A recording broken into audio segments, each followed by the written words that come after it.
hoy poder tener esta oportunidad con el padre Alejandro, que ya lo van a conocer. Una alegría, es un regalo. Tengo acá ya en el chat alguien que dice que solamente cuenta con 30 minutos, lamentablemente, así que por lo menos que lo conozcan, padre. Bien. ¿Qué te parece?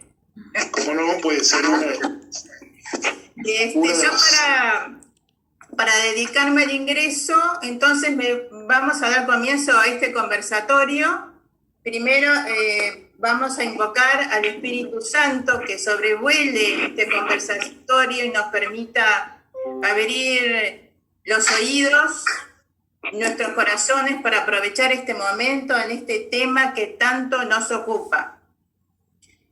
Ven Espíritu Santo, ven por medio de la poderosa intercesión del corazón inmaculado de María, tu amadísima esposa. Tenemos ahora el gusto de conocer al padre Alejandro, que voy a tratar de ser muy breve en su currículum porque no se ha quedado quieto este hombre. Es oriundo de Pehuajó, provincia de Buenos Aires, doctor en filosofía. ¿Cómo? Doctor en filosofía de la Universidad de El Salvador, posgrado en filosofía de la religión. Trabaja en la Universidad de El Salvador en la Facultad de Filosofía, Letras y Estudios Orientales. Tiene cursos de posgrado y extracurriculares, entre ellos lengua, cultura alemana, hermenéutica bíblica. Muchas tareas de investigación, destaco una con el tema Visión Antropológica de Joseph Kentenich. Ha hecho y realiza distintas actividades como docente en la Universidad de El Salvador, de la Universidad Católica de La Plata, en otras instituciones educativas, cura párroco durante varios años en la parroquia Nuestra Señora del Valle en La Plata, parroquia Sagrado Corazón de Citibel, investigador, escritor de varios artículos en revistas y libros, y ahora es lo que más a él quiere destacar, creo.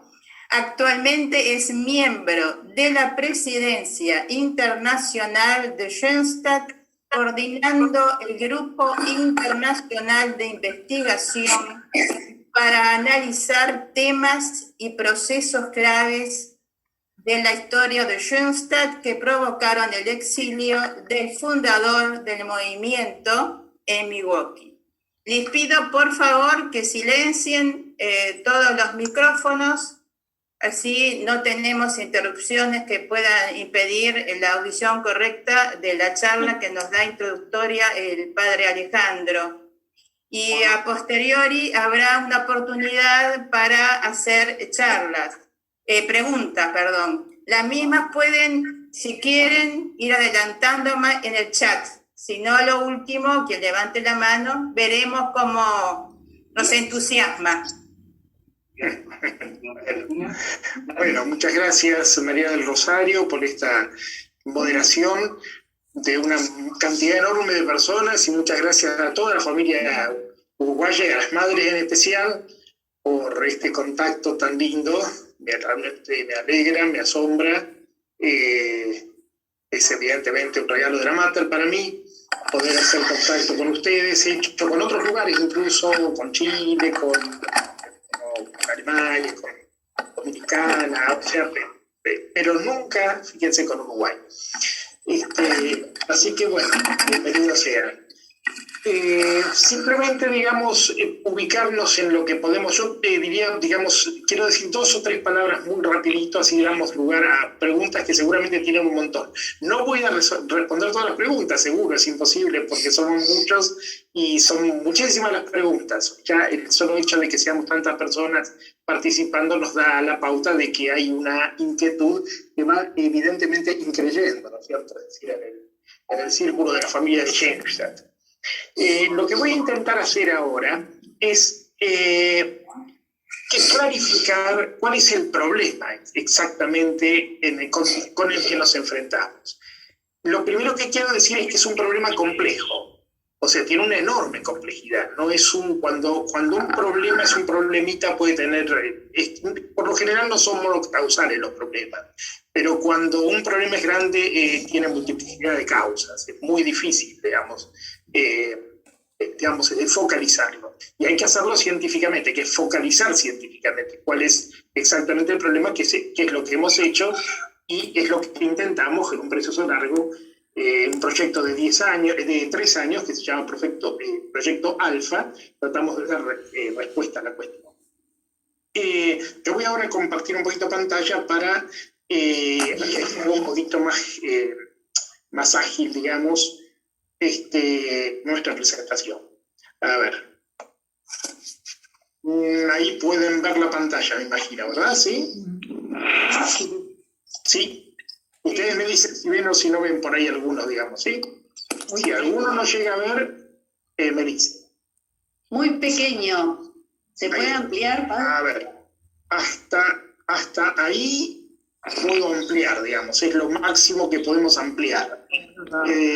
Pero puedo leer despacito, digamos, lo que dice, digamos, lo que va diciendo en la presentación. Padre, lo que se ve es la carpeta. Está compartiendo la pantalla, pero vemos la carpeta. Tiene que volver a compartir pantalla. No está abierta. Y seleccionar la presentación. Estoy, sin embargo, viendo la presentación yo. A ver, espera un poquito. Acá, ahora sí. A ver, ¿ahí?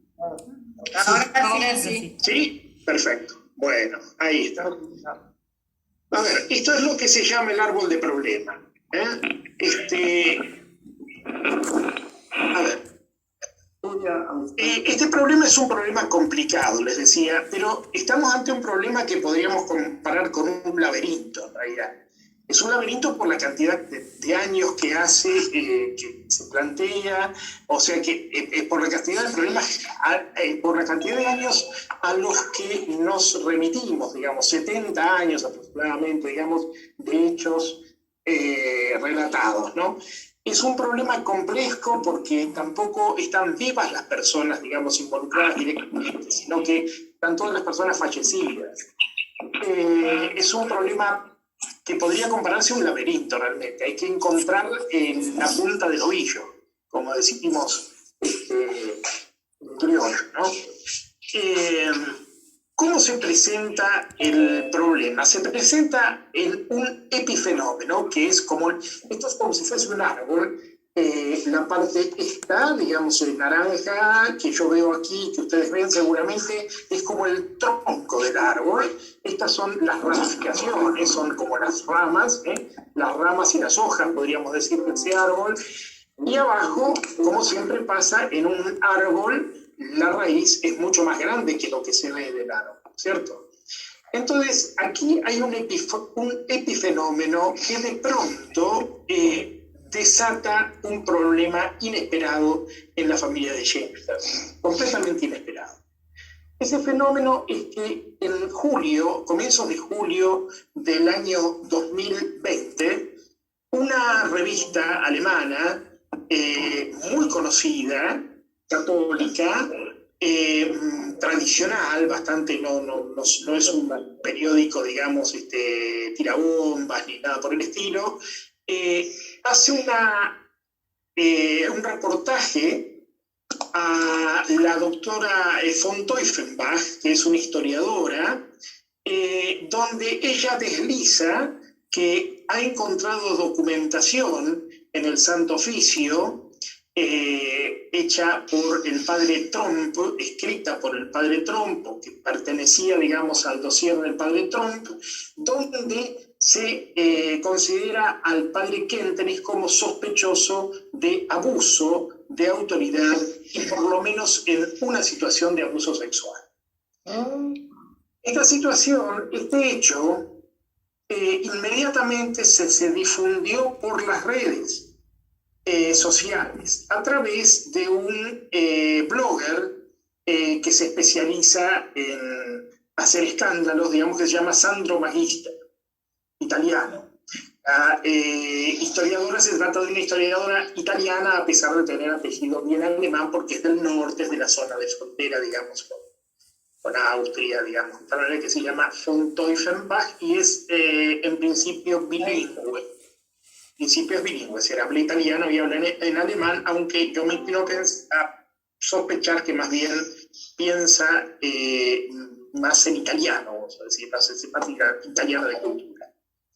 Esa difusión por redes de magíster lleva, digamos, al descubrimiento de datos y hechos desconocidos o parcialmente conocidos, que sorprende, que generan cierta como desconfianza en el movimiento, sobre todo hacia la dirigencia. ¿Cómo? Esto no nos habían dicho.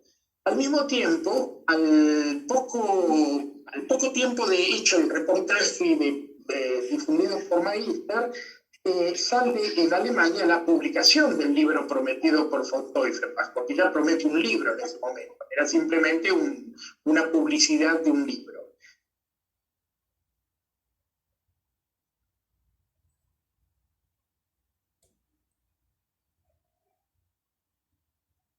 Se quedó sin voz.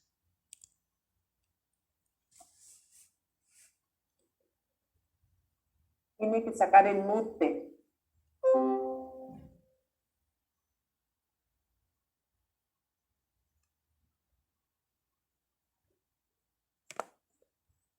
Hola, ¿me escuchan?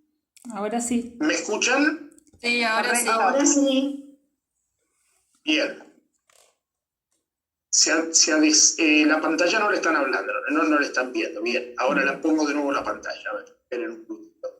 Ténganme un poquito de paciencia porque somos muchos. A ver. Aguárdenme un poquitito.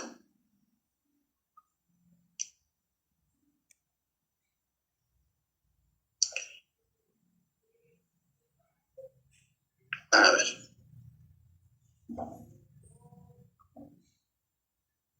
Bien.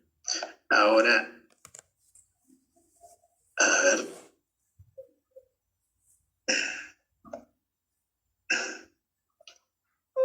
Va de vuelta ahí. ¿La ven de vuelta? Sí. ¿Se ve la pantalla? Sí, Sí, perfecto. Perfecto. Seguimos entonces. La publicación alemana hacia fin de año es publicada a su vez ya en español. Está en Amazon, se llama El Padre Puede, de von Teufenbach. Esta situación inesperada generó en la familia, depende de los lugares, en algunos lugares casi nada, en algunos otros lugares más, cierto como desconcierto, enojo, dolor, división, en algunos lugares mucho, en Alemania impactó fuertemente, y hasta yo diría un poco, pero hay cierta parcial desilusión frente al fundador. En cuanto a las hermanas, bueno, inmediatamente las hermanas de María, con toda lógica, reaccionan, asumen post-mortem la representación del padre Kentenich e inician con ella, con un costo alto incluso porque hay que contratar abogados, etcétera, contra la doctora von Teufenbach y contra la editorial, porque consideran, digamos, que está ofendiendo no solo la memoria del padre Kentenich, sino también la vida de un montón de personas que estamos detrás, ¿no es cierto? Que de pronto se nos dicen algunas cosas que no queríamos escuchar o que no queremos escuchar o que son falsas sencillamente. Lo que produce al mismo tiempo cambios en la causa Kentenich de Treveris. Treveris es la diócesis donde está Helmstadt, de tal manera que Treveris reconstituye un equipo de historiadores que en principio ha puesto en función de la causa de canonización y lo cambia el obispo Ackermann por un equipo de expertos que se parece un poquitito más a lo que somos nosotros, o sea que nosotros llevamos alguna ventaja porque lo constituimos a esto en octubre del año pasado. ¿Siguen escuchando? ¿Sí? Sí. ¿Bien? Perfecto. Ahora bien, el problema está que un árbol tiene sus raíces, entonces uno se pregunta, ¿dónde está el origen de este problema? del abuso, del sospechoso, de que una persona sale de pronto y dice gratuitamente tal cosa y nosotros nos quedamos perplejos. Bueno, evidentemente hay un claro desconocimiento de denunciantes, ningún acercamiento, no sabíamos que existían denunciantes, prácticamente lo sabíamos, algunos sabían un poco, otros no tenían idea. Es un hecho muy antiguo el que se relata, estamos hablando de un hecho muy antiguo. Evidentemente hay una cantidad enorme de problemas que comienzan a aflorar. Es decir, hay un problema de dificultad en la interpretación de las acciones y de los principios del padre desde el comienzo. Hay cierto conocimiento vago o desconocimiento de actores que en la comunidad palotina e incluso dentro de la comunidad de las hermanas y diócesis, la diócesis de Tréveris, operaron para quitar el lugar propio al fundador. Esto no teníamos idea o teníamos muy poca idea de que había existido. Sí somos responsables, quizá nuestra generación también, de construcciones o relatos simples o rosas sobre la vida del padre Kentenich con cierto fin pastoral, podríamos decir, ¿no? Hay una permanente, por ejemplo, hay una permanente costumbre entre nosotros, que es una costumbre de citar al padre Kentenich sin fuentes. O sea, el padre Kentenich dijo prácticamente, a veces he leído, digamos, graciosamente en algún texto, el padre Kentenich, por ejemplo, dice que Dios es amor, abajo padre Kentenich. Naturalmente, sí, el padre Kentenich habrá leído muchísimas veces el texto de Juan, pero evidentemente no se le puede atribuir al padre Kentenich una frase por el estilo. Entonces, hay una permanente cita del padre Kentenich sin una fuente rigurosa. Sobre todo en español nos pasa más que entre los alemanes, aunque también entre los alemanes en sociedad. Hay fragmentación, hay carencia, hay descentralización, hay desorden en las fuentes originales de los escritos del padre. En general, es un problema que ya hemos tomado conciencia de verdad, presidente. El padre Kentenich tenía un lenguaje extraño, un lenguaje difícil, hablaba con lenguaje escolástico. A los alemanes les resulta difícil entenderlo hoy incluso, porque es un lenguaje un poco antiguo. Por otro lado, estábamos en un claro desconocimiento de la documentación del Santo Oficio. La documentación fue desclasificada en 2020. Se había anunciado con un año de anticipación, o sea, el 20 de febrero, el 20 de febrero, de 2019, el Papa anunció que en febrero de 2020 se iban a desclasificar los documentos del Santo Oficio relativos a la cuestión de Pío XII hasta el año 58, 59, digamos. Esto lo sabíamos, pero no fuimos al Santo Oficio. Nadie lo pensó, digamos.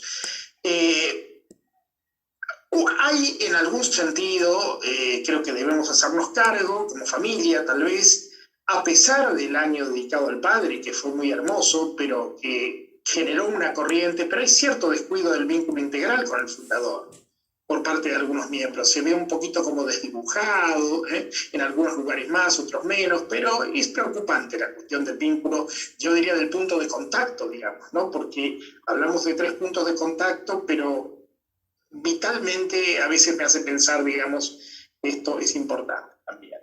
Es verdad que hubo oscuridad, claramente, ya lo hemos investigado, en la comunicación al padre Kentenich de las razones completas de las medidas administrativas que lo llevan a Milwaukee. O sea, el padre Kentenich no fue del todo consciente ni del todo bien informado acerca de por qué se lo trasladaba. A medias fue informado.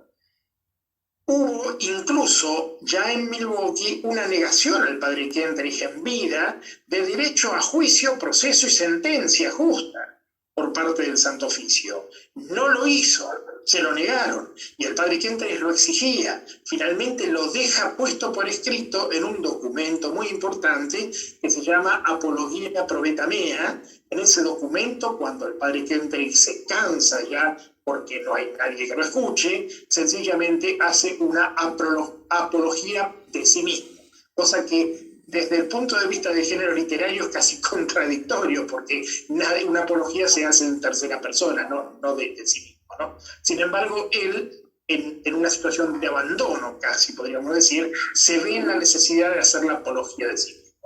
Y les pone por escrito, probablemente pensando en las futuras generaciones, porque ese documento, el padre superior general de los palotinos le aconseja no enviarlo a Roma. De tal manera que ese documento queda adentro del movimiento, entre nosotros, queda en el escritorio del padre, por decirlo de esta manera. Es verdad que hay una praxis estructural de la Iglesia por la que prefirió hasta hace por lo menos 4 o 5 años, un poquito más tal vez, con el pontificado del Papa Francisco, prefirió claramente encubrir en lo posible el escándalo, silenciando presuntos hechos de abuso y transfiriendo al señalado lejos del escenario sin comprobación de ley. Esto era era una praxis común. No podemos decir que es un obispo, fue la estructura de la Iglesia la que prefirió este sistema. Es decir, he sido testigo yo presencial, visual, de muchísimos casos en donde se optó por decir, bueno, vamos a mandarlo al campo porque allí nadie se entera o se entera mucha gente. Esta misma praxis, lamentablemente, se aplicó también con el padre Kentenich. No se le dio derecho en vida a juicio, a proceso y a sentencia justa. Porque si el padre Kentenich hubiese sido declarado inocente, la honra no se pondría hoy a duda. Sin embargo, no tuvo lamentablemente ese derecho. El padre Kentenich ha sido una persona que ha sufrido mucho en vida y ahora lo están haciendo sufrir de nuevo en muerte, lamentablemente. Hubo una innegable violencia a las hermanas de María, contra las hermanas de María. El Santo Oficio se comportó de una manera machista, como decimos aquí en el Río de la Plata, maltrató a las hermanas, puso apodos irrepetibles en esta charla sobre el caso Padre Kentenich y maltrató claramente, y los ejemplos sobran, a las hermanas, lo que produjo en las hermanas pavor, terror, miedo, silencio, dolor. ¿Qué pasó?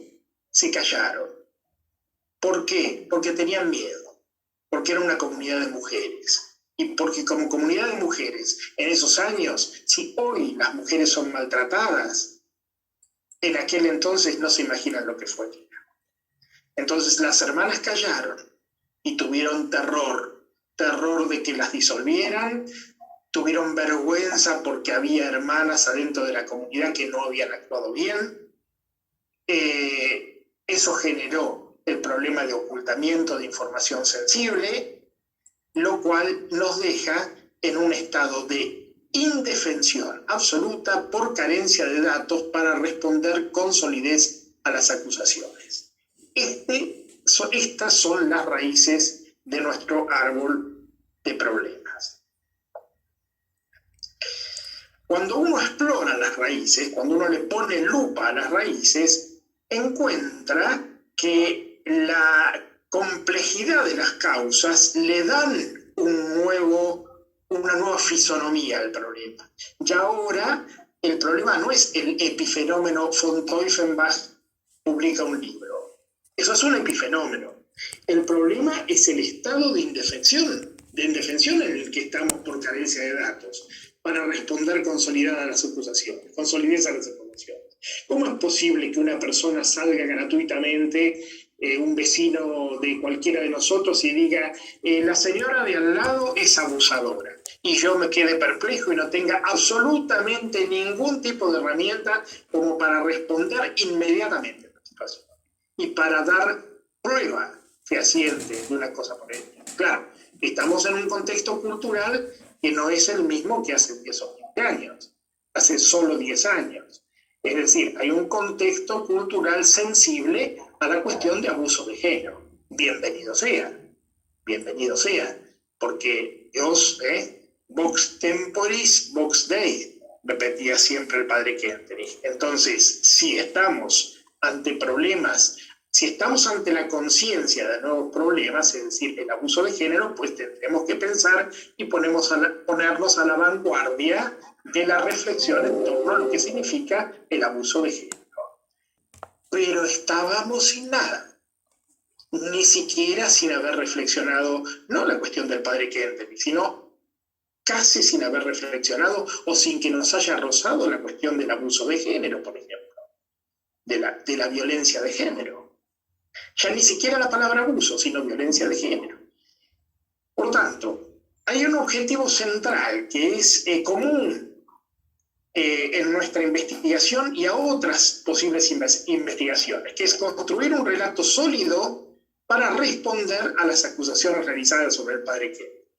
Un relato no es una macana, un relato sólido. Ahora voy a explicar lo que es. El proyecto Alfa va a trabajar en un área de problemas. De este objetivo general, estos problemas se convierten en objetivos específicos. Es decir, nosotros vamos a tratar de, se llama Alfa porque vamos a comenzar desde el principio. Esto significa, vamos a trabajar con los textos del padre Kentenich, de tal manera de hacer la edición crítica de dos o tres textos que consideramos claves a la hora de enfocar las causas del exilio. Ese texto, en primer lugar, es la Epístola Perlonga, y también Apología Pro Vita Mea, y eventualmente algún otro texto más, es decir, cartas en torno a la época 47-52, cartas que todavía no han sido publicadas o se conocen poco. Vamos a tratar de hacer la edición crítica, sobre todo de la Epístola Perlonga. Hay muchos problemas para poder reconstruirla. Si después me hacen preguntas, podemos profundizar en ello. Este círculo rojo que está acá, dibujado así, de esta manera, es el área de proyección del proyecto Alfa. Fíjense que hay otras áreas que no tocamos. Hay áreas que son más bien campo propio del postulador de la causa de canonización. Hay áreas que son más bien de estudio de historiadores, etcétera, ¿cierto? Nosotros vamos a trabajar específicamente en textos y en el estudio de la relación que establece el padre Kentenich a través de un método de estudio de casos. Hay una causa que cuando uno observa con detenimiento las raíces, de pronto aflora, y que algunos piensan que este es el mejor lugar para comprender el aporte original y la preocupación del padre Kentenich por la complejidad del ser humano en nuestro tiempo. Es decir, algunos piensan que la cuestión del desarrollo y maduración de la paternidad y la capacidad de vinculación en el padre Kentenich han sido un elemento fundamental. Es decir, que hay que entender al padre Kentenich en su historia y en el proceso que él mismo va haciendo de su paternidad, de la maduración de su paternidad, de la maduración de su paterno-maternidad, podemos decir así, y de su capacidad de vinculación espiritual, afectiva, cosas que él formula muchas veces de diversas maneras, a veces más acertadas, otras un poco menos acertadas, pero siempre con un lenguaje extraño, con un lenguaje un poco limitado. El padre Kentenich no era un científico, era un pedagogo, era un teólogo, era una persona muy lúcida, muy lúcida, pero que tuvo la capacidad, y además una persona muy creativa, de tal manera que tuvo la capacidad de crear un lenguaje que tiene muy poca analogía, muy poca posibilidad de ser, digamos, cotejado o puesto en relación con otros autores, aunque no podemos negar naturalmente la influencia de la atmósfera, porque él se dejaba permear permanentemente por los signos de los tiempos. Por tanto, tenemos un objetivo general: construir un relato sólido para responder a las acusaciones realizadas sobre el padre Kentenich, para los dirigentes del movimiento, para el movimiento y la opinión pública en general entre 2021 y 2023. Este es nuestro objetivo general como grupo de investigación. que puede ser compartido con otros grupos, por ejemplo, de historiadores o en torno a la canonización, a la cuestión de la canonización. Nosotros no nos interesamos por la cuestión de la canonización, no es que no nos interese, obviamente, pero no trabajamos para la canonización, quiero decir, no trabajamos tampoco para la prensa. Eso es un trabajo que va a hacer la Comisión de Medios, no lo hacemos nosotros, está haciendo, de hecho, es un debate complejo en Alemania, muy difícil. Nosotros trabajamos específicamente para los dirigentes del movimiento, para el movimiento, en la medida que se creen instancias de transferencia, el trabajo es un trabajo científico, y para la opinión pública en general, en la medida que se creen, insisto, instancias de transferencia. Los objetivos específicos del proyecto Alfa son establecer y editar críticamente las fuentes originales de los escritos del padre, en particular los vinculados al exilio, evaluar las acciones y principios del padre en la observación de sus relaciones interpersonales, según indicadores cuantificables de métodos de análisis escogidos, que recogen también indicadores de su propio método pedagógico pastoral, o sea, hay cosas también del mismo método pedagógico del padre. Vamos a mejorar el rosario de sus conceptos técnicos, tenemos una base, pero la vamos a mejorar de todas maneras. Ofrecer herramientas teóricas para interpretar sus acciones y palabras en el marco de un sistema, porque la hipótesis de partida nuestra es que hay gestos del padre, y palabras también, y principios que formula, pero sobre todo los gestos, es decir, el modo de vincularse con las personas, se pueden explicar, es una hipótesis, tenemos que ver si la podemos sostener o no. Se pueden explicar en un marco de doctrina que él va dibujando en la medida que va viviendo. En la medida. El padre no escribió tratados, como Santo Tomás de Aquino, o como, digamos, otros doctores de la Iglesia, o no, el padre Kentrich escribió en la vida y leyó los corazones, como él decía. Es el libro donde mejor me informé, decía el padre. Entonces, allí el padre ha obtenido las herramientas para ir esbozando lentamente, complejamente, su método. ¿Qué es un relato sólido? Un relato veraz, o sea, verdadero. No escribimos para la prensa. No somos, digamos, partidarios de la posverdad. No vamos a fabricar un relato que no diga la verdad. Un relato sólido es un relato veraz.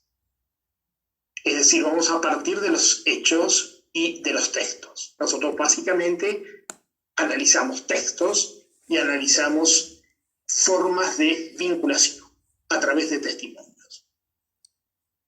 Pero un texto no es suficiente con que sea veraz. Tiene que ser verosímil. Por ejemplo, el texto de von Teufenbach es parcialmente veraz. O sea, dice algunas verdades. Le faltan bastantes verdades. Ella no lo niega.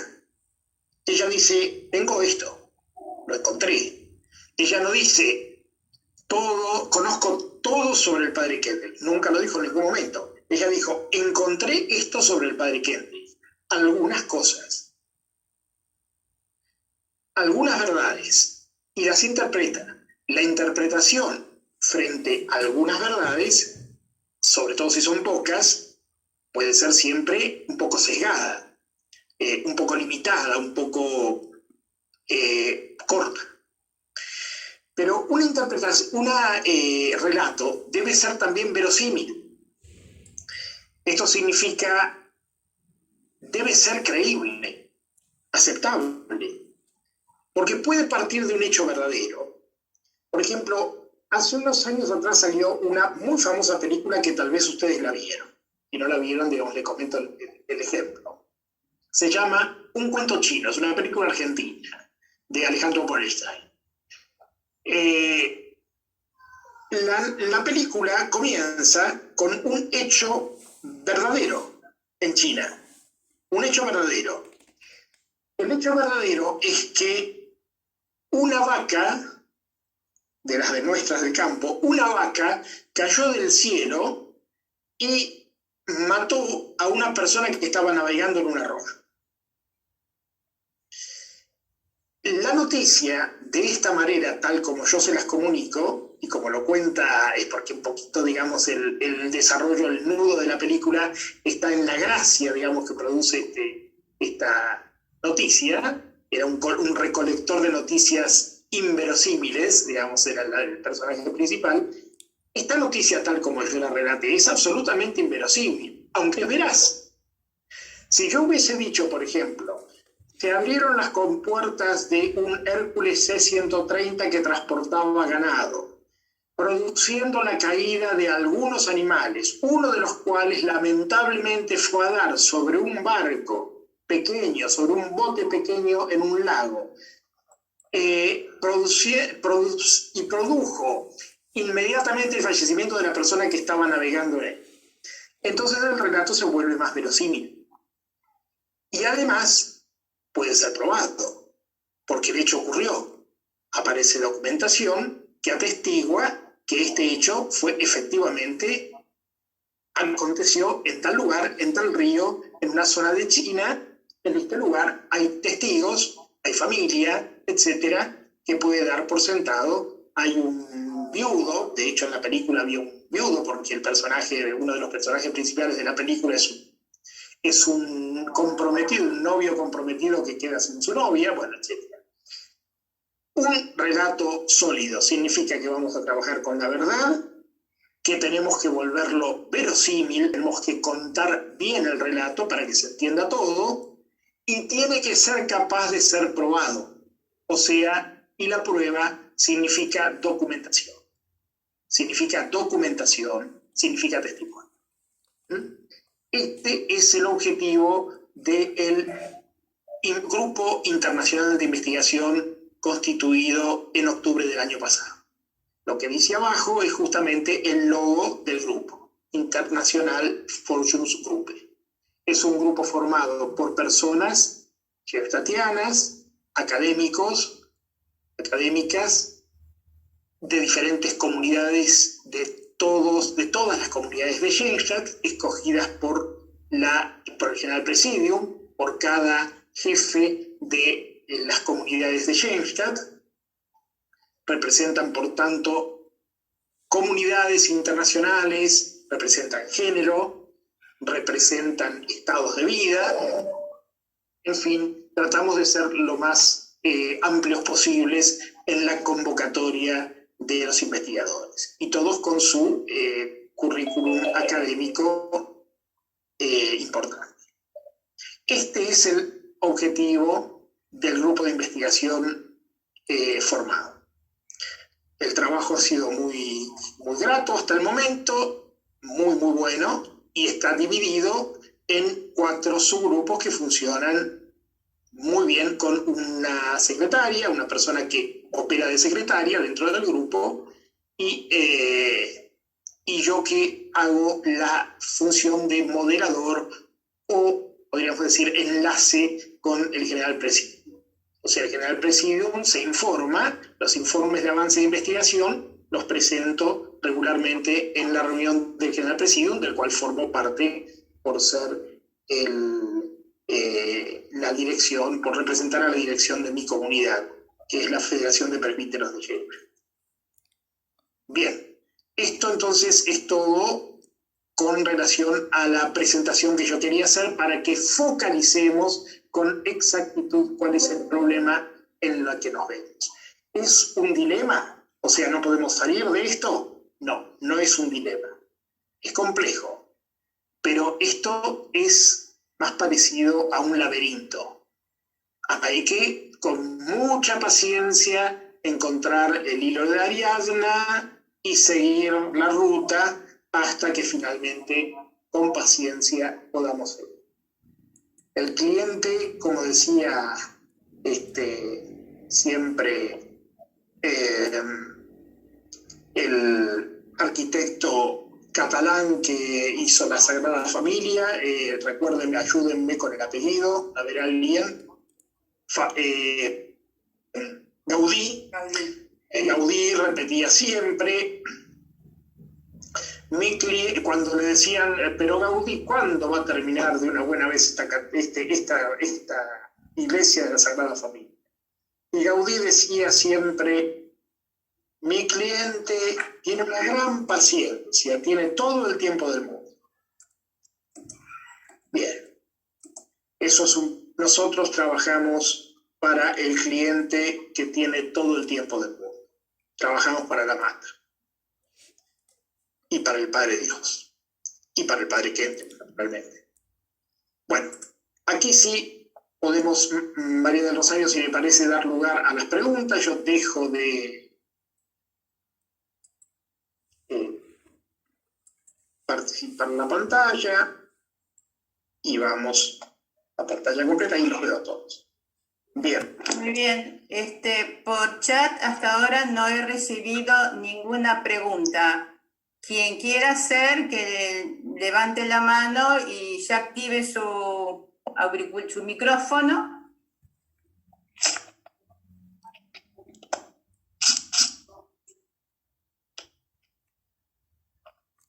A ver, ¿quién es el primero? Marín.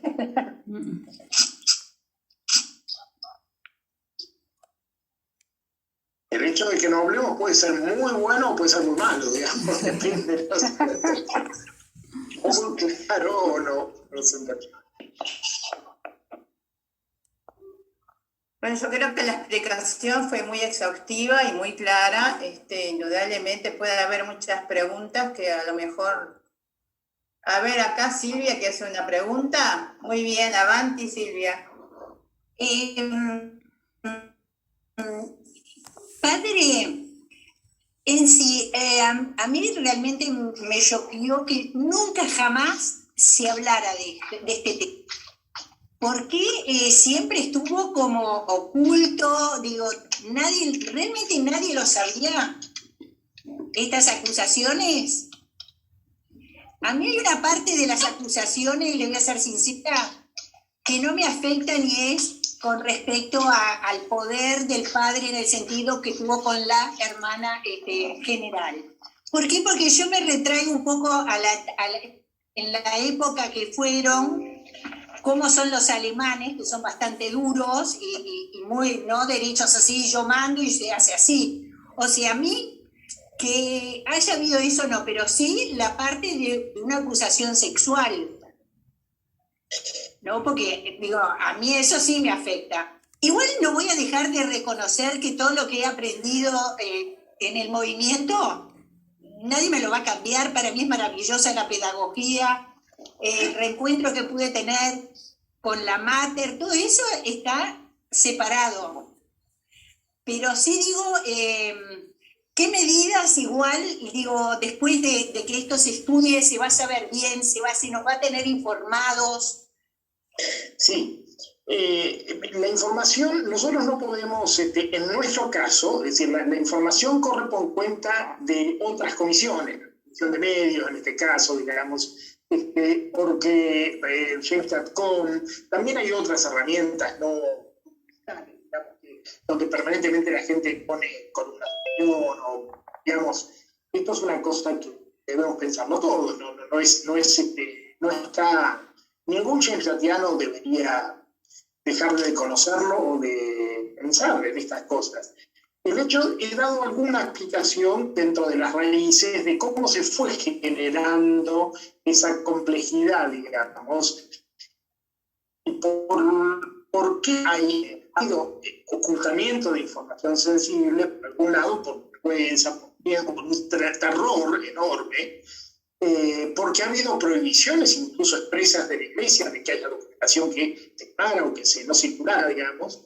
De hecho, se hizo, hay documentos no recuperados, y también porque pues, también debemos reconocer que ha habido negligencia por parte de la dirigencia. Es decir, muchas veces no nos hemos interesado, no hemos profundizado, no hemos hablado de los temas a fondo, construimos relatos demasiado simples, la generación que era contemporánea del padre Kentenich padeció con humillación toda esta situación, por lo cual nos imaginamos que debió ser difícil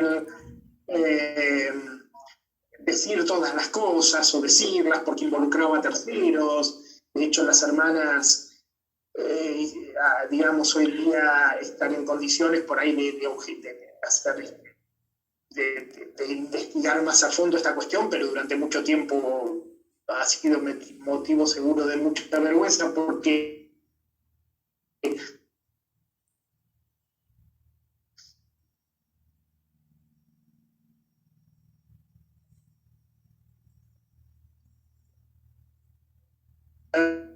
que actúa intencionalmente contra el padre Kentenich para poder correrlo de su... Tenemos elementos de eso claramente. No es lo único que hay. De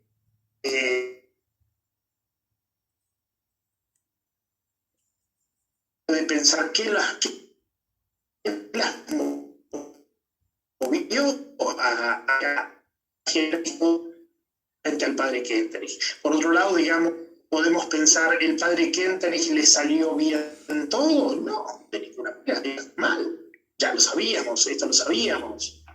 Digamos, él, por ejemplo, fue casi, yo diría, tosudo, digamos, en la idea de que los palotinos fueran la parte central hasta el último momento de su vida, y hasta el último momento de su vida rechazó la posibilidad de tener que dejar la comunidad y, sin embargo, digamos, esto no se dio y la comunidad palotina no pudo, digamos, hacerse cargo de la obra de Sherstatt, o tal vez no supieron leer a ambos, ni Sherstatt ni la comunidad palotina, que eran dos cosas distintas, sencillamente, que era otro movimiento lo que estaban haciendo, que era otra cosa. Y así el padre con personas, o sea, el padre corrige, por ejemplo, el principio el principio de la superiora vitalicia en la comunidad de las hermanas. Lo corrige claramente. Al comienzo, digamos, lo pone porque él quiere reproducir el modelo del papá y la mamá en la familia.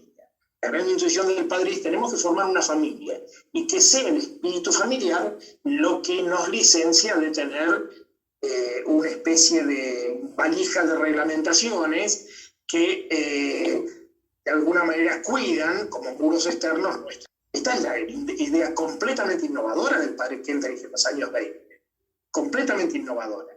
Con el estatuto que el padre les hace a las hermanas en el año 35, relatado con lujo de detalles por Teufelsbach en su texto, yo podría hacer el mismo texto, o sea, con el mismo texto, un libro a favor del padre Kentenich. Es gracioso, porque el padre Kentenich es un innovador extraordinario en el reglamento, digamos, que le da a las hermanas. No había ninguna mujer que no pudiera entusiasmarse con un proyecto más o menos por el estilo de los años 20. Digamos, era increíble. Se puede ver en detalle el estatuto del año 35 en el mismo texto de von Teufelsbach. O sea, es increíble. Pero bueno, evidentemente se contó partes, recortes de la historia, y tal vez fuimos un poco descuidados, sencillamente descuidados. Por ejemplo, el hecho de no haber, digamos, lo hago como mea culpa también, ¿no? Porque yo soy participante, digamos, de la comunidad de Sherstatt Internacional, así que no crean que me sustraigo a la responsabilidad, al contrario. Pero, por ejemplo, el hecho de que a ninguno de nosotros se nos haya ocurrido, se nos haya encendido la lamparita y decir, bueno, si el Papa va a abrir el Santo Oficio, va a desclasificar los documentos clasificados del Santo Oficio entre los años 48 y 52, es probable que algo tenga que ver con Kentenich, ¿no? Cualquiera de nosotros se nos debería haber ocurrido, por lo menos no digo cualquiera, pero algunos sí, porque algunos conocíamos parcialmente, fragmentariamente, que había habido problemas que no eran simplemente la reacción de una iglesia enojada con el género epistolado, el modo cómo el padre Kendrick había reaccionado frente a las observaciones de... Era una cosa bastante más compleja, digamos. Algunos sabíamos que había complejidad, pero no conocíamos, ni siquiera conocíamos nombres. La carta que aparece en el Santo Oficio no la conocíamos ninguno de nosotros. Y eso es negligencia de parte nuestra, sin duda. Bien. Acá, padre, tengo una pregunta. Es, ¿cómo se lo nombró venerable si realmente fuera real esa acusación? ¿Estaríamos afirmando que nuestra iglesia está equivocada al nombrar venerables y abrir una causa de canonización? Bien. Yo parto de la hipótesis contraria. Yo creo que el padre Kendrick es la única víctima de esto, prácticamente, digamos, en el modo como se está reproduciendo.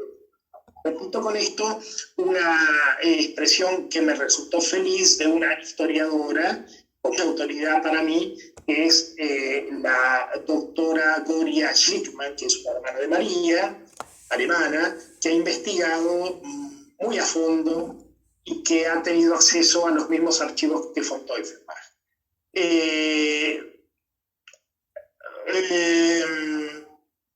Creo que el padre, tal como ha sido planteada la cuestión, es realmente una víctima. Ahora bien, por otro lado, debo decir que en el año 75, cuando se abre la causa de canonización, el padre que la abre el mismo obispo que lo mandó a Milwaukee, o sea, el obispo Stein, paradójicamente, el contexto cultural no había desarrollado siquiera el concepto de violencia de género, ni el concepto de género. Apenas en aquel entonces se hablaba de patriarcado, se había comenzado a hablar de patriarcado entre las corrientes feministas y los textos que hoy circulan y que dan base intelectual y sólida, muy interesante ciertamente, al movimiento feminista que hoy día está, digamos, con mucha fuerza. Los textos de Judith Butler, por ejemplo, no existían, digamos, o recién comenzaban, digamos, a una persona que comenzaba a conocerse. O sea, el movimiento feminista, como siempre se dice, tuvo muchas olas. Entonces, nosotros no teníamos en aquel entonces, la iglesia no tenía ni vocabulario siquiera para mencionar este tipo de cosas. Entonces, que al padre le hubiese sido, que al padre quien dejó que cualquiera, pero hay que tener cuidado de hacer un juicio, digamos, un juicio anticipado. Es lo que va a hacer al padre, es lo que la iglesia, el Santo Oficio hace al padre. Hubiese correspondido que le hicieran un juicio, proceso y sentencia. Y él lo pidió y lo exigía. Y cuando el visitador le sugirió, bueno, en todo caso, si usted pasa esta prueba, tal vez se haga honor, sea digno del honor de los altares, y que lo canonicen. El padre Kentenich, todos sabemos, está documentado, el padre Kentenich respondió: la única canonización que a mí me interesa es la canonización de la verdad. Entonces, el mismo padre Kentenich exigía un proceso y un juicio claro sobre esto. Recién hacia los años 60 se le termina de clarificar a él que el señalamiento que se ha hecho sobre él es de esta naturaleza, de abuso y en particular de abuso sexual a través de un testimonio. Esto le llega a él en ese momento, con mayor certeza. Entonces es que se decide escribir este documento. Es decir, en los años de la declaración del comienzo de la canonización, en el proceso de canonización, la Iglesia también camina con el tiempo y no podemos decir que en el año 75 hubiese la conciencia que hoy tenemos sobre la violencia de género, sobre la cuestión de abuso, de ninguna manera, y sobre las distintas naturalezas del abuso. Es decir, las formas de abuso, los tipos de abuso, lo que se llama, digamos, en la clasificación del abuso de género, de la violencia de género, los tipos de abuso y la modalidad de abuso. No sé si es abuso sexual, si es abuso verbal, si es abuso psicológico, bueno, hay una cantidad de formas, de tipos, de una tipología que es completamente nueva y que hay que comenzar a pensarla muy despacito, digamos. ¿En qué medida ha sido esto así? Si nosotros hiciéramos un juicio anacrónico de personas, por ejemplo, supongamos que nos apartamos de esto, si hacemos un juicio anacrónico de personas, supongamos el caso de, nuestros países han sido países esclavistas, por ejemplo. Uruguay, Argentina, Perú, Brasil. En el siglo XIX la gente iba a misa los domingos, como nosotros. Y ningún católico piadoso ni católica piadosa se planteaba demasiado la cuestión de la esclavitud, digamos, de que tuviera en su casa 6 o 7 criados que eran negros, que habían sido cazados en África, que habían sido traídos en barco y habían sobrevivido por milagro el cruce del Atlántico. Prácticamente no le hacía ruido a los católicos de la época. Así a lo mejor alguno que de tanto en tanto sacaba la voz, como Santo Toribio, que hablaba y que se convirtió en una especie de emblema. Pero era uno, dos. La cultura, digamos, para la cultura era irrelevante que estas personas fueran esclavos. Si nosotros hiciéramos un juicio de un porteño de a pie o de un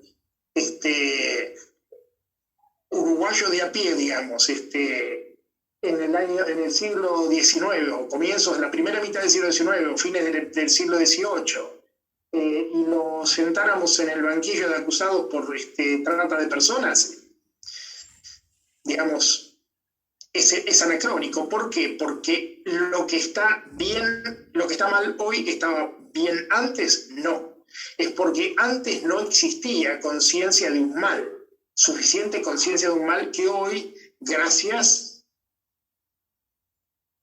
al desarrollo, digamos, del pensamiento, el desarrollo de la cultura, llámese como se le llame, hoy tenemos conciencia. Lo que estaba mal antes estaba mal hoy también, pero no podríamos sentar en el banquillo de acusados a una persona que tuviera 6 esclavos en su casa o 7 esclavos. Él vivía en lo que se llama en la teología de la cultura, en la teología latinoamericana, él vivía en una estructura de pecado. La Iglesia frecuentemente vivió en una estructura de pecado. La esclavitud negra fue en la Iglesia y en la cultura occidental una triste estructura de pecado. Entonces, en este sentido, el padre Kentrich fue un hombre de su época, fue un hombre del siglo XIX, no es un hombre del siglo XXI. Vivió y, digamos, y se formó en el siglo XIX. Digamos, la perspectiva diacrónica, la perspectiva histórica, digamos, no digamos, indultan propiamente un hecho objetivo malo, pero es imprescindible tenerla en cuenta para entender a los actores en una estructura de pecado. Pero, insisto, no nos adelantemos a un juicio, porque podemos estar haciendo un juicio precipitado de la cuestión. Miren que la información es abundante y bueno, y el proceso de investigación está en marcha. Yo no puedo adelantar resultados porque sería completamente imprudente de parte mía. Estamos abiertos a que haya, digamos, a la verdad, con total libertad. Eso seguro. no hay ningún problema, digamos. Nuestra filialidad, en todo caso, sí, digamos, tiene que ser una filialidad madura, siempre, no infantil. Bien, padre, nos habíamos referido a una duración de 1 hora y media. Estamos en la casi 9:30. No sé si hay alguien más que tenga alguna pregunta que quisiera formular. Rosina, desactiva por favor tu micrófono y hacela. Gracias. Sí, gracias padre por las aclaraciones. Un poco de lo que hemos estado hablando con algunos amigos, comenzamos en Shesta hace muchos años, hay como un sentimiento de dolor y de que no se nos toda la verdad. No, específicamente, a ver si me puedo explicar. Entiendo su explicación, que todo hay que tomarlo en el entorno histórico, toda esta explicación que usted dijo, pero hay temas puntuales para hablarlo bien clarito. Cuando el padre fue enviado a Milwaukee, siempre se nos dijo que fue un ser tan adelantado, con una pedagogía tan impresionante, en el medio de una sociedad masificada, la guerra, etcétera, etcétera, y él habla del ser único, irrepetible, etcétera, etcétera. Un mensaje de avanzada, que en el día de hoy todavía está muy vigente. Lo que se nos dijo siempre es que él no fue comprendido, y por eso lo mandaron un poquito a refrescarse y a quedarse un tiempo allá lejos. Pero jamás nos dijeron, por lo menos yo me vengo a enterar ahora digo el año pasado cuando todo esto saltó, que no era el único motivo por el cual lo enviaron a Milwaukee. Y ahí está el dolor, porque lo que creo es que ningún ser humano es infalible. Y el padre Kentenich puede haber tenido muchos errores. No sé cuáles tuvo, y aciertos conozco muchos. Y es verdad que se tiende a crear una imagen como de cuento rosa, que usted decía, todo muy simple, y todos los mensajes de él son todos buenos, todo bueno, todo regio. Fue un ser humano, se puede haber equivocado. Pero amén de eso, es que el movimiento tapó el tema y nos comunicó a todos los que después fuimos a dar la cara para el movimiento, para la creación, que la rama de aquí, que la rama de allá, que no sé cuánto, con mucho entusiasmo, nos sentimos un poco como desilusionados, engañados, o sea, porque quizás hubiera sido nuestra fortaleza mayor si hubiéramos sabido que era una persona que también había sido acusado, más abierto al asunto. Hubiera sido quizás mejor. Creo que hay un sentimiento de, ¿y ahora yo cómo confío en todo esto? ¿Me explico cuál es? Creo que hay un sentimiento de dolor.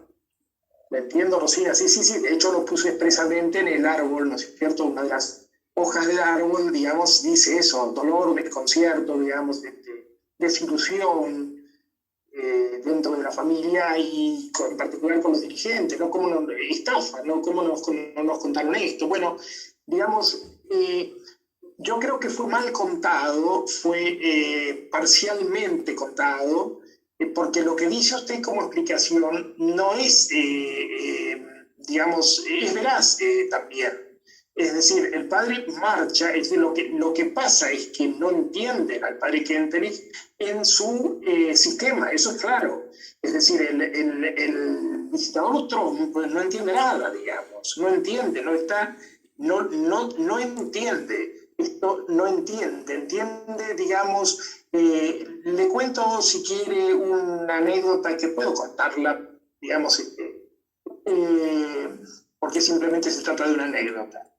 Alguien visita al padre Kentenich en Milwaukee, en Estados Unidos, en los años 60, por supuesto antes de su regreso.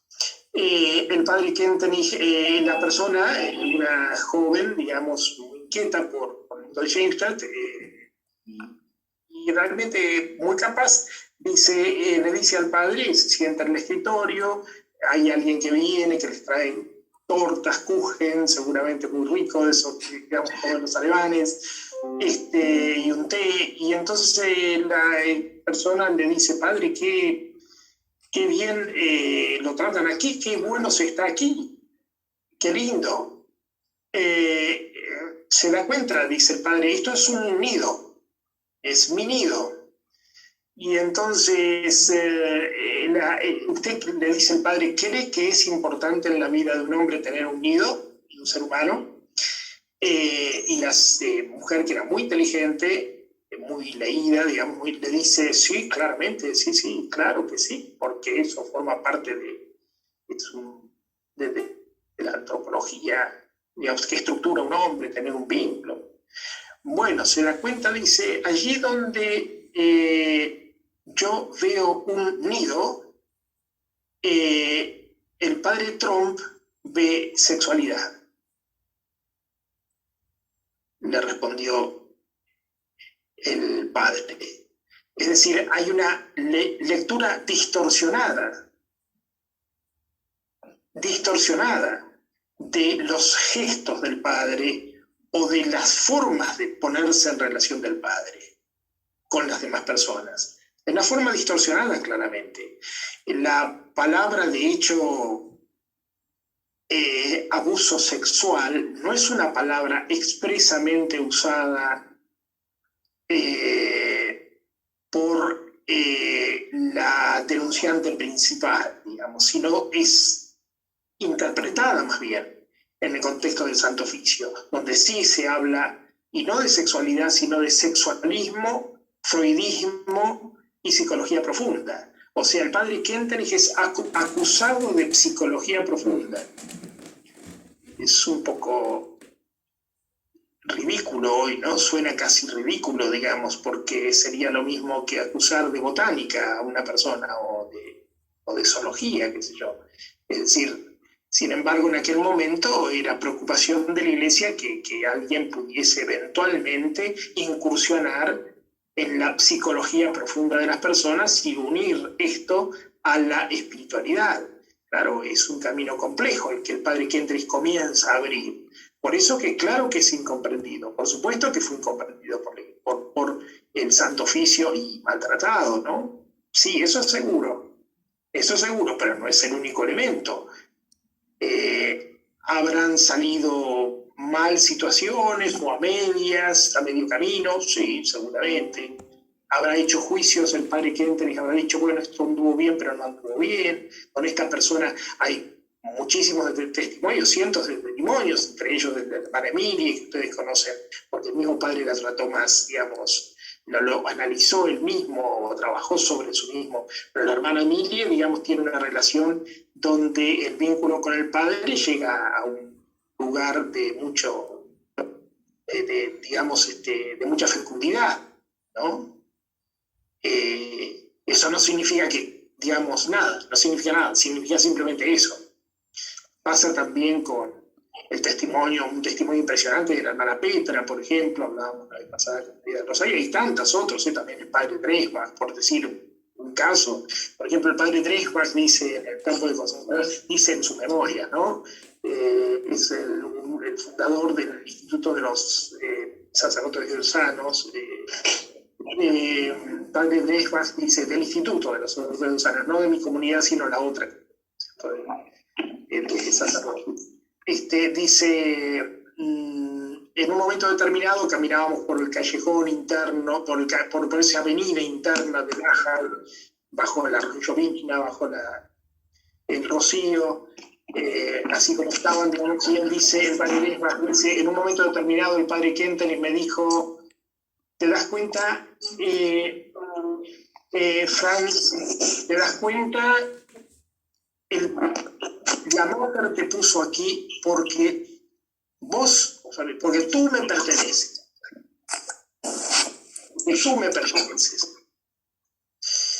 Y esa expresión, el padre Dreschbach dice que lo salvó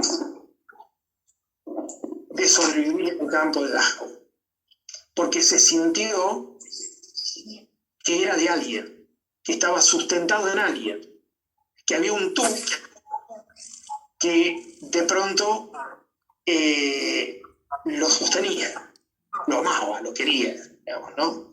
Él era huérfano, había perdido, era un hombre muy simpático, con mucho humor, digamos, pero había perdido el papá de niño en la guerra, y esa frase, dice el padre Desbach, le salvó la vida. Después se convirtió en uno de los dirigentes principales de la familia. Ahora, uno se pregunta, esa frase, si yo la descontextualizo, digamos, si yo la tiro en cualquier contexto, porque verdades dichas en contextos de mentiras son las peores mentiras, ¿verdad?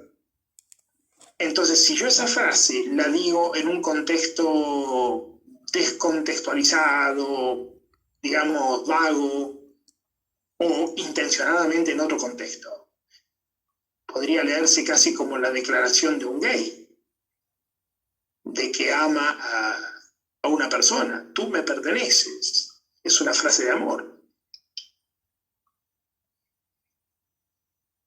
Pero sin embargo, digamos, el padre Dresbach dice que era una persona extraordinaria, digamos. El padre Dresbach dijo que eso fue lo que a él le salvó la vida. El vínculo con el padre, el vínculo afectivo con el padre. ¿Qué entendés?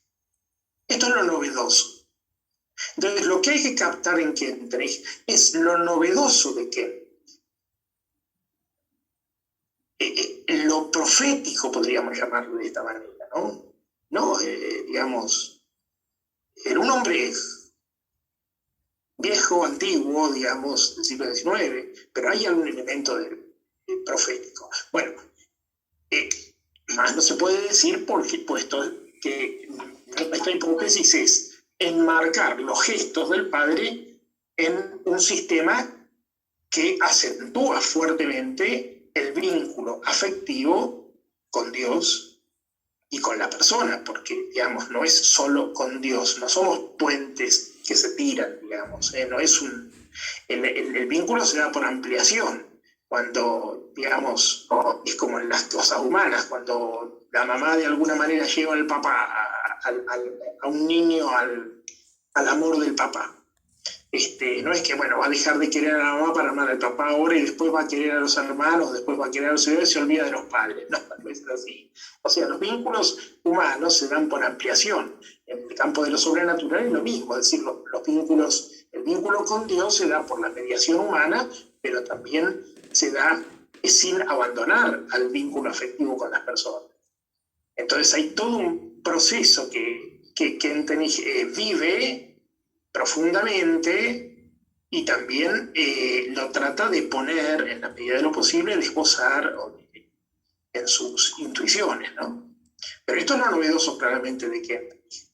Ahora, por eso hay una parte de verdad, sí, ahora que haya habido, ya digo, negligencia, porque no se contó historias rosas, miedo de contar la verdad o parte de la verdad que no sabía, y también desconocimiento, total desconocimiento. En algunos casos, al comienzo salimos a decir de una manera completamente, yo diría, irresponsable. Me hago cargo también, digamos, donde hicimos una infeliz nota, donde dijimos, bueno, éramos conscientes de todo esto.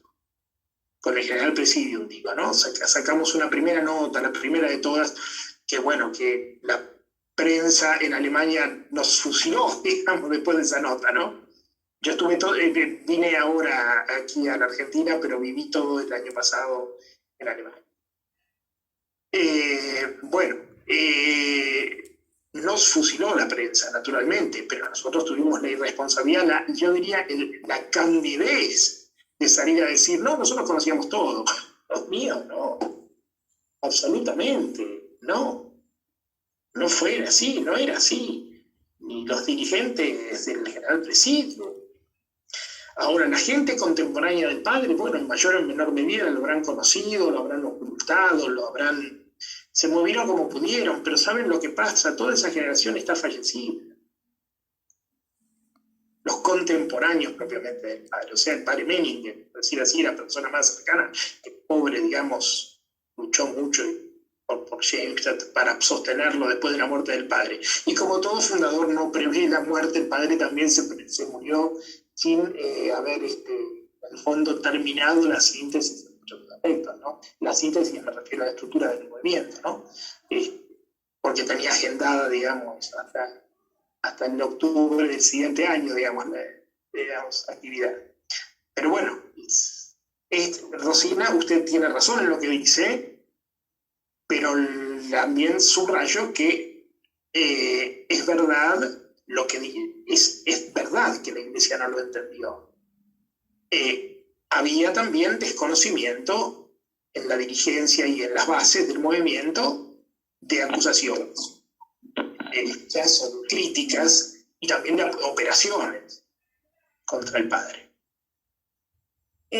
Padre, me permito interrumpirle porque hay una última pregunta, que esta sí creo que no va a dar para más, pero para mí es importante es alguien joven del movimiento que hace esta pregunta, y es la última. Sabiendo que fue una noticia dura para todos nosotros que generó cierta incertidumbre y en la confianza de que se está llevando a cabo la investigación y estamos buscando la verdad, ¿qué mensaje tenemos que transmitir como schoenstattianos a las personas que recién se unen a grupos de vida? ¿Qué respuesta podemos dar a esta realidad mientras se está llevando a cabo la investigación? Bien. Tenemos que ser transparentes. O sea, el principio de transparencia, lo hemos dicho desde el comienzo en General Presidium, tiene que ser, digamos, nuestro norte ahora. Lo invitamos a un movimiento cuyo fundador sabimos, nos enteramos, que ha sido señalado por alguna persona o por algunas personas como posible actor de formas de abuso diversas, ¿no? Que hoy llamaríamos formas de abuso. Y en la época en la que fueron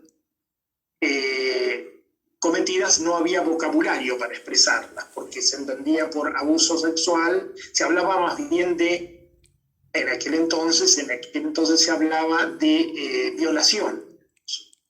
Pero el lenguaje de abuso, por ejemplo, verbal, abuso de género verbal, ¿no?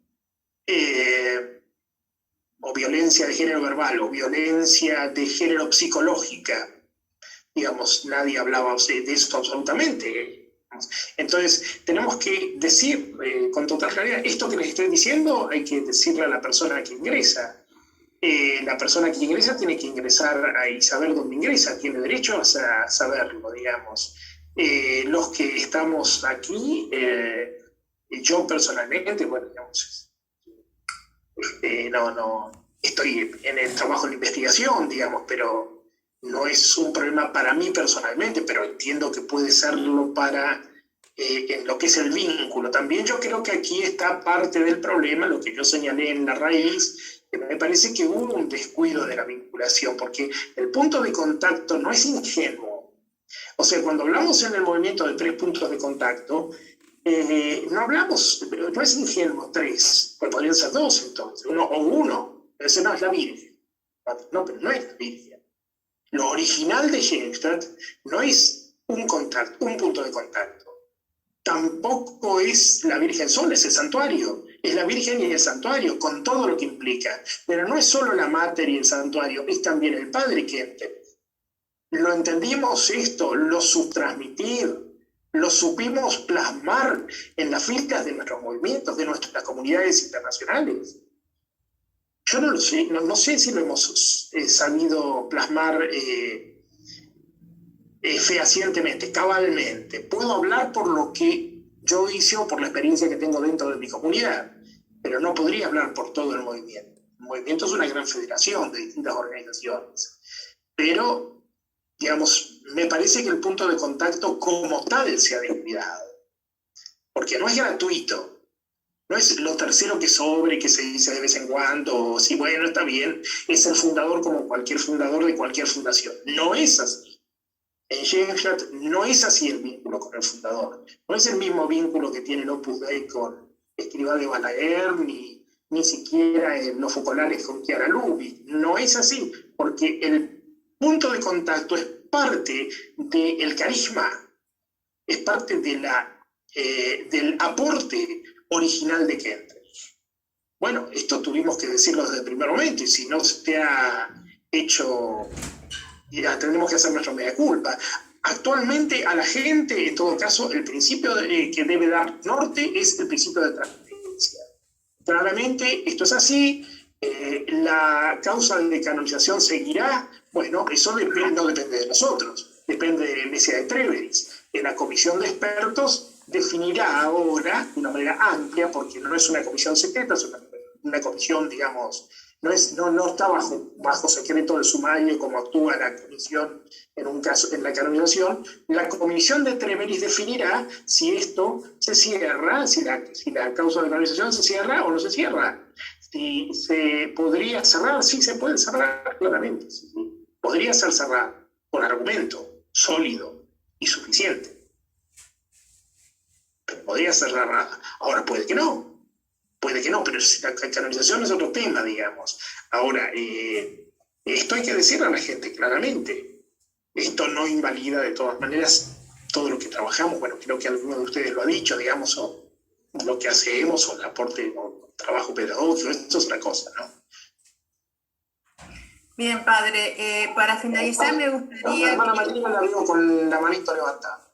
La hermana Mariela justamente le iba a pedir, justamente eso iba a hacer, que fue el nexo con usted, el motor. No, yo quiero, no levanté la mano para hacer un cierre final ni nada por el estilo. En todo caso, sí, puedo agradecerle sin duda al padre Alejandro. Pero quería hacer además un pequeño comentario, porque cuando usted, padre, habla de los diferentes abusos, digamos, los diferentes tipos de abuso, a mí personalmente me inquieta, digamos, el hecho de que quede en esa nebulosa esa acusación de abuso sexual que presenta la doctora von Teufenbach. Que ella lo refiere fundamentalmente a una hermana, ¿verdad?, que trata realmente de elevarla como una persona que, a pesar de haber sufrido todo eso, superó la situación en su vida, etcétera, etcétera. Pero, digamos, sabemos que no hubo abuso en ese caso, y sabemos también, o conocemos, el testimonio contra la santidad de nuestro Padre que formula ella en el proceso de beatificación, donde en ningún momento habla de abuso sexual. Entonces, esto sigue permaneciendo sobre la mesa como una posibilidad, y me llamó la atención que usted o a mí me quedó esa impresión como que quedaba, bueno, sí, habrá que ver, pero en realidad ya hay pruebas de que esto no se dio. ¿Cómo lo interpreta usted? ¿Cómo lo lleva usted adelante esto? O si hay una postura pedagógica de decir no neguemos nada y veamos si lo podemos comprobar en el estudio. Lo segundo es lo fundamental, o sea, lo que acabo de decir, hermano. Yo no debería, digamos, porque sería imprudente de mi parte, no adelantar, digamos, por eso yo lo que he tratado de focalizar el problema, ¿no es cierto? Y yo adelantar conclusiones en la investigación sería imprudente de mi parte. Y nos pondríamos en una situación, o sea, nosotros tenemos que evitar, digamos, dos extremos, ¿no? Es el extremo de, podríamos llamarle, digamos, negación por un lado, y el otro entre ellas. O sea, tenemos que manejarnos en medio, digamos, es decir, con un equilibrio. O sea, el extremo, digamos, negacionista es decir, bueno, en realidad, digamos, no pasó nada. Sí, no, ahí pasó. O sea, hay una persona que dice una cosa. Ahora, que lo que diga esa persona sea verdadero, bueno, hay que estudiarlo. Tenemos elementos para pensar, usted lo ha dicho, tenemos elementos para pensar que eso claramente no constituye un abuso sexual. Bueno, hay elementos, muchos elementos, muchísimos elementos para pensar sobre esto.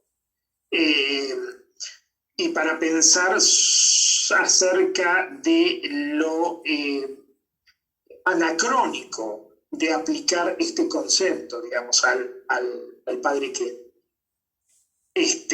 además de que, digamos, propiamente, que no se trató propiamente de un abuso sexual. Además, la misma persona, en la causa de canonización, como usted lo dijo, es un dato muy importante, en la declaración contra el padre Kentenich, porque se llaman, digamos, testigos para que testimonien en contra del padre Kentenich, como cualquier canonización, por supuesto, ella testimonia en contra, pero no deja sentado que se haya tratado de un abuso sexual como tal.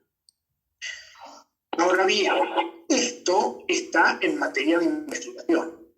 O sea, yo no puedo adelantar para nosotros, ¿no? Para mi grupo, está en materia de investigación. Yo no puedo adelantar resultados contundentes sobre esto, porque el día que yo diga el padre Kentenich es absolutamente inocente de toda acusación que se haga sobre él, ese día, que Dios, si Dios lo permite, digamos, si la Mater lo quiere y sea lo más pronto posible, ese día yo tengo que fundar mi relato con verdad, en forma verosímil, entendible, creíble y con pruebas suficientes. Eso es clave, digamos, ¿cierto? Entonces, en mi caso, en mi carácter, digamos, de investigador, dentro de nuestro grupo de investigación, no podemos más que decir lo que estamos haciendo. La Comisión de Medios claramente puede dialogar con la prensa, puede ayudar a hacer más comprensibles situaciones, pero en mi caso particular no puedo comprometer mi palabra sin dar la prueba. Además, yo tengo 13 personas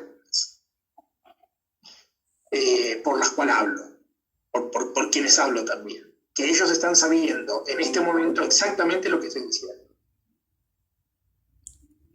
Padre, discúlpeme, pero hay una persona que me avisa que ha estado pidiendo la palabra y no lo he visto. Es el señor esposo de María Laura Polié. Si desactivase el micrófono, ¿usted permite la última y cerramos? Padre, sí, por favor. Buenas noches, padre. Mi pregunta es, a ver si entendí bien lo que usted dijo, porque algo de lo que usted dijo. Creo entender que usted dijo que sería anacrónico acusar hoy al padre Kentenich de un, más allá de si existió o no existió, no entro en la verdad mentira de la acusación, que sería anacrónico acusarlo de abuso sexual y de violación, que se habla de violación, nos guste o no nos guste, se habla. Yo con eso no puedo estar de acuerdo. Siempre se supo que no es esto de Ortega y Gasset de que el hombre es él y su circunstancia. No. La circunstancia, la violación, siempre fue violación y siempre fue considerada mala.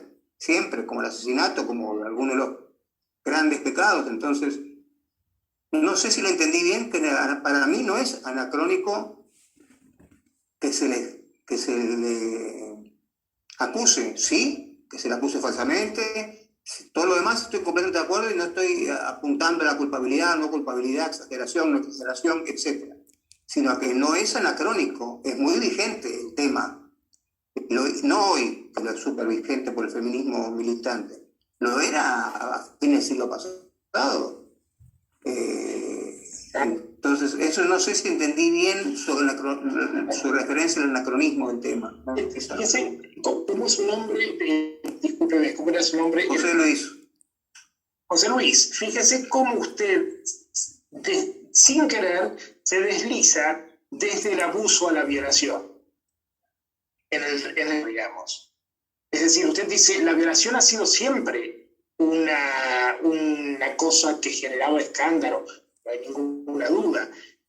En ningún momento, absolutamente en ningún momento se está sospechando siquiera de la posibilidad de una violación. No, estoy de acuerdo.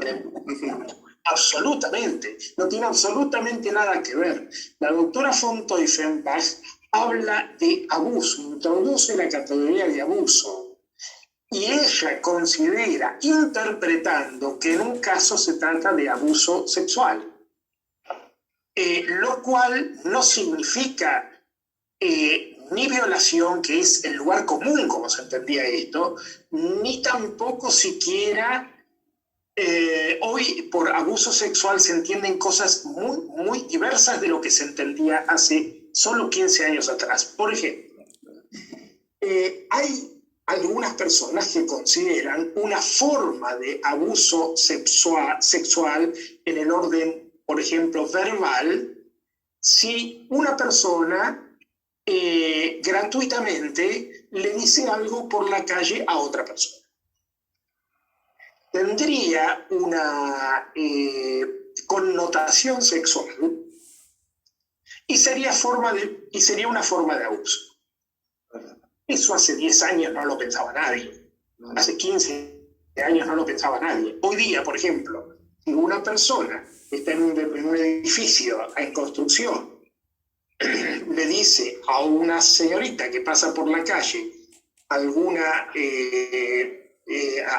palabra, que hasta incluso puede ser un piropo, incluso ni siquiera, digamos, una grosería, esa persona es pasible de ser señalada como forma de abuso. ¿Sí? Porque está gratuitamente diciéndole algo que la persona no quiere escuchar, no tiene ningún interés en escuchar. Las formas del abuso en la conciencia que se está desarrollando hoy avanzan hasta el abuso en la mirada, que tenemos aún que desarrollar y educarnos. Lejos de lo que el padre Kentenich trabajó a principios del siglo XX para la liberación de la mujer, de una manera paradójica, lo estamos haciendo a él sujeto de acusaciones por las cuales él trabajó para que no sucedieran esos hechos. Es paradójico, es diabólico esto, si se lee en términos teológicos. No quiero, digamos, hacer teología ni demonología en esto, ¿no? Pero realmente resultaría algo completamente paradójico que Kentenich, que intentó trabajar en ese proceso lento de liberación de la mujer, termine siendo acusado de aquello por lo cual él de alguna manera luchó, con un montón de limitaciones y sin el aparato que hoy tenemos para poder pensar estas cosas. Entonces, no es, digamos, el abuso sexual hoy es entendido tan ampliamente y tan complejamente que le permiten a von Teufenbach decir, sospechar ciertas situaciones del padre Kentenich que hace 10 años atrás nadie hubiese pensado en categorías de forma de abuso, categorías de abuso. Entendido. No sé si me hago entender. Sí, muy claro, claramente se ha hecho claro. Y me ha respondido lo que yo quería saber. Sí, así que sí, gracias por la aclaración y por la respuesta. Está hablando, padre, de distintos perfilamientos. Abuso y acoso son cosas totalmente diferentes. Me parece que hay un límite muy largo en los parámetros de perfiles de personas psicópatas. Y creo que al padre José lo están atacando mal. Claro, por supuesto. Yo creo que hay un ataque mal, y dentro nuestro. Bueno, en este sentido... Yo lo escucho a usted, siento como que lo está atacando, no defendiéndolo. Discúlpeme. discúlpeme, pero las expresiones, yo que entiendo sobre políticas de género, lo siento como que es un ataque permanente al padre José y hablando, yo que sé, un piropo, que hoy piropo que se dice con malos modales, vendría a ser un acoso, y no es un abuso sexual, es totalmente diferente. Parece que no. Puedo pensarlo, Sandra, no tenemos obligación de coincidir. Yo creo que esto es materia de investigación.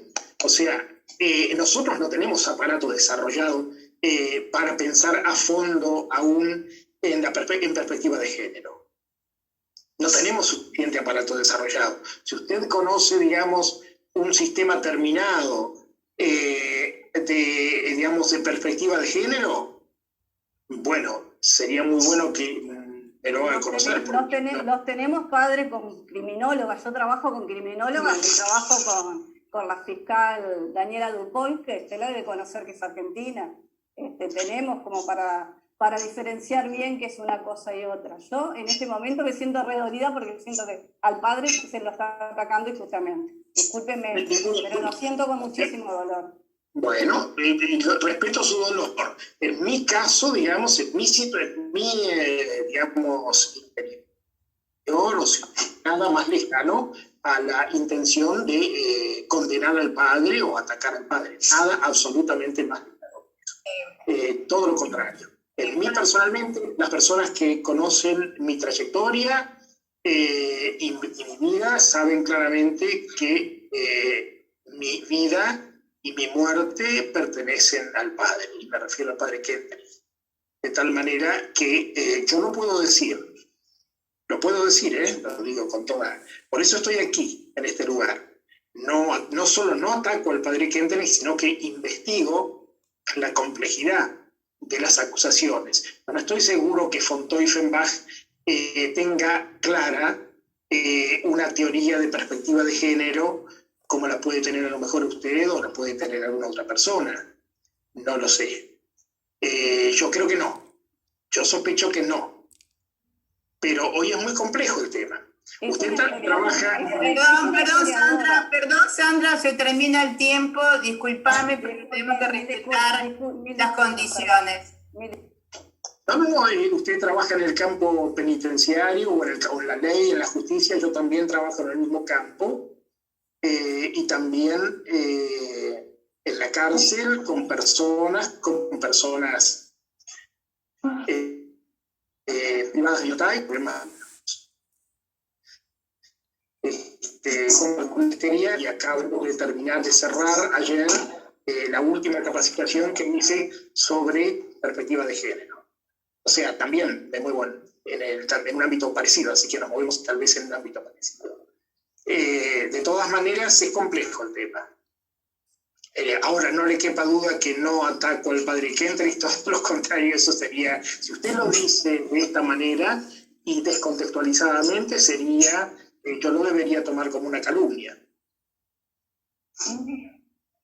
Lo estoy viendo, padre, de la mala interpretación que por ahí lo estaban relacionando algunos participantes, como diciendo, nos obligaron todo esto, ¿cómo seguimos adelante? Yo me refiero a lo que usted dijo de mí, simplemente. Me refiero simplemente a lo que dijo de mí. No hubo una intencionalidad, le pido disculpas si... No hay problema, Le pido no se haga problema. Estoy defendiendo al padre... Es lo mismo que hago yo. En esta temática y veo que hay personas que no la interpretaron y no saben cómo continuamos después de todo esto. Le dije que estamos en un laberinto. Tenemos que seguir adelante con fe por su canonización, seguir rezando, porque la iglesia me parece que no se equivoca. Sí, la iglesia se equivoca mucho. Bueno, pero tenemos un padre venerable y no creo que se hayan equivocado, solamente que lo siguió en Milwaukee. Bueno, muy bien, Sandra, muchas gracias. Muchas gracias, enormes gracias, padre Alejandro. Es un tema muy delicado en estos momentos particulares. La bendición, padre. Le agradecemos muchísimo. Que nos dé la bendición. Padre, seguramente no puede ser el último encuentro. Sí, yo creo que puede haber otro más. Nos pondremos en comunicación cuando la hermana Mariela organice todo y pongamos algunos puntos en claro y en conjunto. No hay problema. Muchísimas gracias, agradezco a todos. Una bendición, si quieren, eso seguro, desde ya. Lo mejor que podemos hacer es orar juntos. Eso no hay ninguna duda, digamos. Eso no. Bueno, el Señor esté con ustedes. Y con tu espíritu. Con tu espíritu. Por intercesión de nuestra Madre, Reina y Victoriosa, que es admirable, por la intercesión del Beato Carlos Leisner, y a todos los santos y santas del cielo, nos bendiga el buen Dios en su misericordia, nos dé la fortaleza, la perseverancia, fe en el carisma del Padre Eterno, el buen Dios en su misericordia, el Padre, el Hijo y el Espíritu Santo. Amén.